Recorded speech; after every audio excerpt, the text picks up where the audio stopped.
Assalamualaikum warahmatullahi wabarakatuh. Bagaimana kabarnya hari ini anak-anakku semuanya? Ustazah berharap kalian dalam kondisi sehat, tetap semangat belajar di rumah ditemani oleh Abi dan Umi.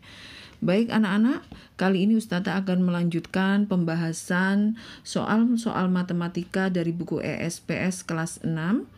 Tapi sebelum pembelajaran ini kita mulai, marilah kita membaca basmalah bersama-sama. Bismillahirrohmanirrohim. Sudah siap semuanya? Kalau sudah siap, silakan dibuka buku ESPS-nya, Matematika kelas 6 pada bab 4, bangun ruang pada latihan 2, halaman 96.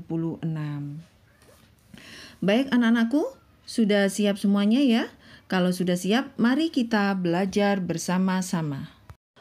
Baik anak-anakku semuanya, silakan dibuka buku ESPS-nya pada bab 4 bangun ruang latihan 2 halaman 96. Nah, coba dicermati soal nomor 1. Di situ ada soal 1A, 1B, 1C, 1D, 1E. Nah, pertanyaannya, tentukan jenis bangun ruang dari jaring-jaring berikut. Nah, sebelumnya Ustazah akan mengingatkan kalau kita ingin menentukan jenis bangun ruang dari jaring-jaring, kita harus menentukan alasnya dulu. Baik, mari kita bahas bersama-sama. Pada soal nomor 1A, nah itu kita tentukan dulu alasnya. 1A ini alasnya berbentuk bujur sangkar. Kemudian kita lihat sisi-sisinya ada segitiga. Nah, biasanya kalau alas yang bujur sangkar atau segi 4 ini, kalau sisi-sisinya adalah segitiga, ini berarti bangun 5 segi 4. Baik, sekarang selanjutnya soal 1B. 1B itu hanya ada 2, satu sebagai alas, satu dan sebagai selimut. Nah, ini sudah pasti adalah bentuknya mengerucut, berarti ini adalah bangun ruang berbentuk kerucut. Sekarang coba disimak 1C. Nah, 1C ini ada sebuah bangun ruang, jaring-jaringnya seperti ini, bentuknya segi 4 atau bujur sangkar. Jumlahnya ada 1, 2, 3, 4, 5, 6. Ada 6. Biasanya kalau 6 ini, kalau semua bangunnya sama, ini biasanya adalah kubus. Tapi kita untuk memastikan lagi, kita tentukan alasnya dulu. Coba kalau alasnya di yang seperti Ustazah tulis itu, kemudian kita tepatkan posisi sisi-sisinya, nah akhirnya terbentuk sebuah bangun kubus. Sekarang cermati yang 1D.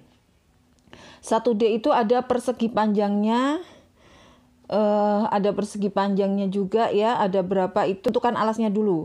Alasnya persegi panjang, kemudian ada sisi sampingnya ya, kemudian tutup dan alasnya sama. Ini berarti adalah sebuah bangun ruang berbentuk balok.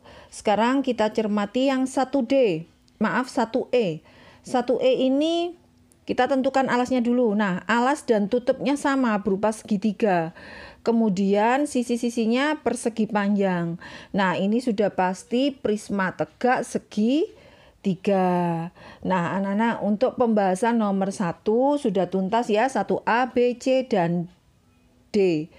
A, B, C, D, dan E. Nah, selanjutnya kita akan membahas soal berikutnya, yaitu soal nomor 2.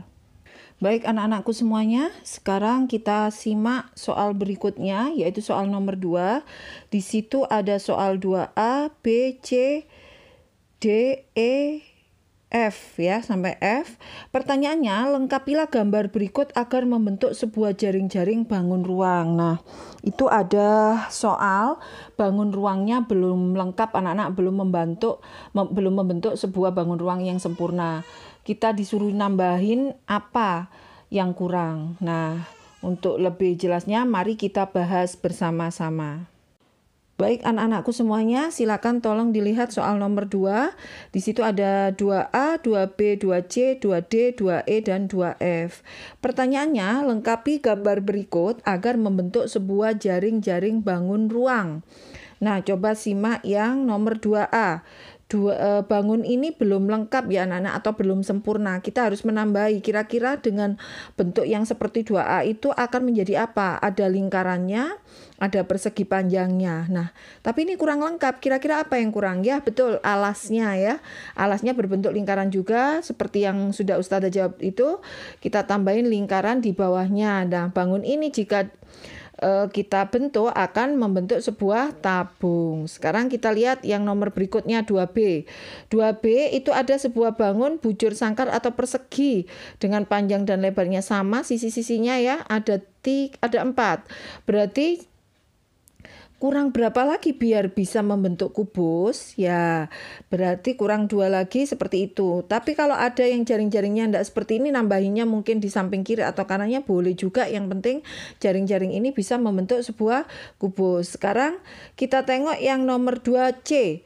2C itu ada 2 persegi panjang dan 2 segitiga. Nah, ini kalau alasnya itu adalah persegi panjang, kemudian sisi yang satunya persegi panjang juga, terus tutup atas dan alasnya adalah segitiga, ini sudah bisa dipastikan bahwa ini adalah sebuah bangun ruang prisma tegak segitiga. Nah, berarti ini kurang sempurna, harus ditambahin persegi panjang di sebelah kirinya.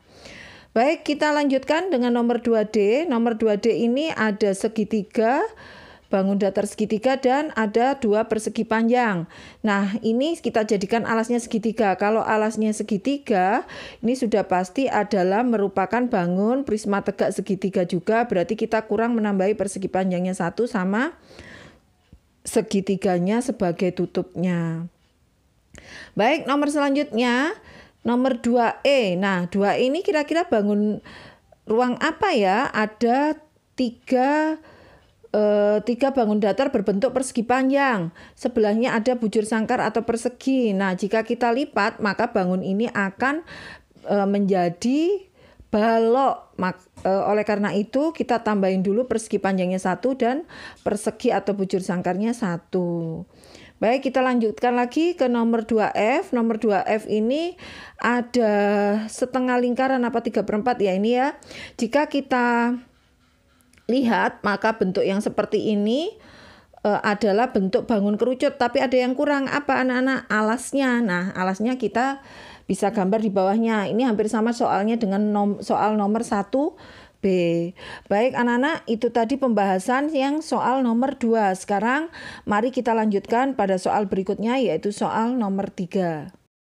Baik anak-anakku semuanya, pada soal nomor 3 ini pertanyaannya, buatlah masing-masing sebuah gambar jaring-jaring dari bangun ruang berikut. Nah, ini soalnya ada 3A, B, C, D, E, F, ada 6 ya.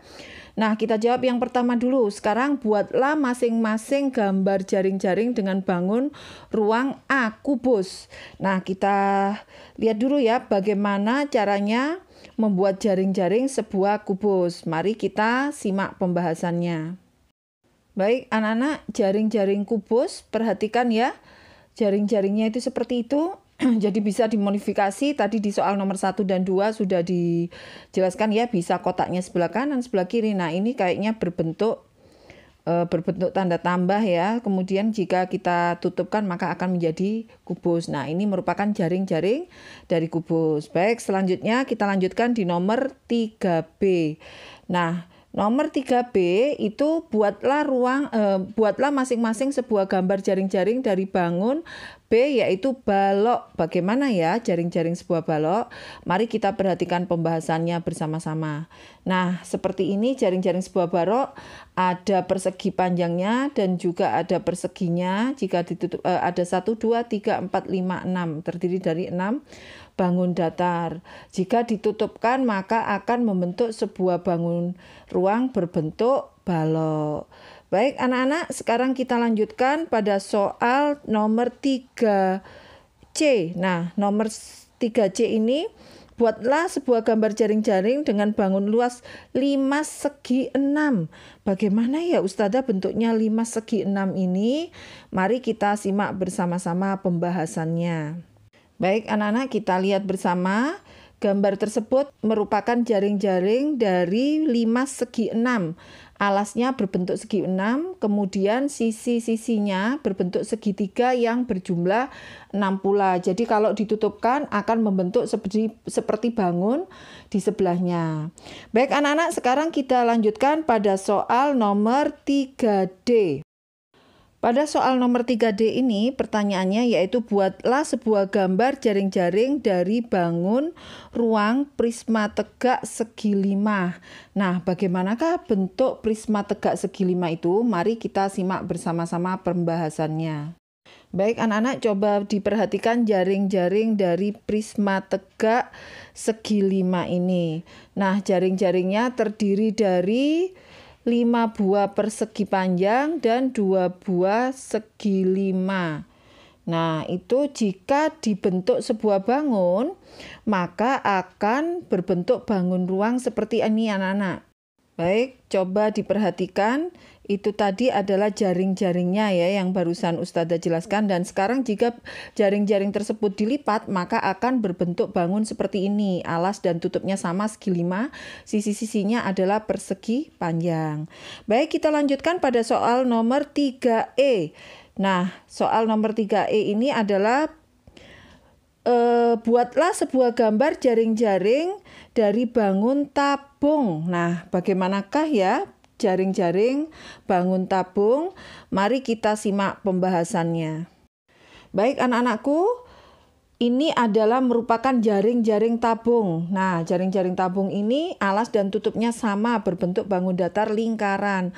Dan selimutnya berbentuk persegi panjang. Jika ini kita satukan, maka akan membentuk bangun ruang sebuah tabung. Bisa difahami dan dimengerti ya anak-anak? Baik, kalau bisa difahami dan dimengerti, Ustazah akan lanjutkan pada soal nomor 3F. Nah, pertanyaannya, buatlah sebuah gambar jaring-jaring dari bangun ruang kerucut. Nah, bagaimana ya caranya membuat bangun ruang kerucut ini? Mari kita simak pembahasannya bersama-sama. Baik anak-anakku, ini jaring-jaring dari bangun ruang kerucut. Ada 2 sisi aja, sisi alas dan sisi selimutnya. Nah, sisi alasnya berbentuk lingkaran. Nah, kalau sisi selimutnya seperti itu gambarnya ya. Dan bangun ruang ini dinamakan kerucut. Baik anak-anakku semuanya, demikian tadi pembahasan soal ESPS Matematika kelas 6 pada bab 4 bangun ruang pada latihan soal 2. Nah, semoga apa yang sudah Ustazah jelaskan tadi dapat bermanfaat bagi kalian semuanya. Dan tentunya harapan Ustazah kalian dapat mengerti dan memahami semuanya. Banyak berlatih di rumah, mungkin ada soal-soal yang masih kosong silakan dikerjakan. Dan selama pandemi ini kalian tetap semangat belajar di rumah, patuh pada orang tua dan jangan lupa ibadahnya serta hafalan Qur'annya. Demikian dari Ustazah, kurang lebihnya mohon maaf. Akhir kata, wabillahi taufik wal hidayah, wabillahi wal inayah. Wassalamualaikum warahmatullahi wabarakatuh.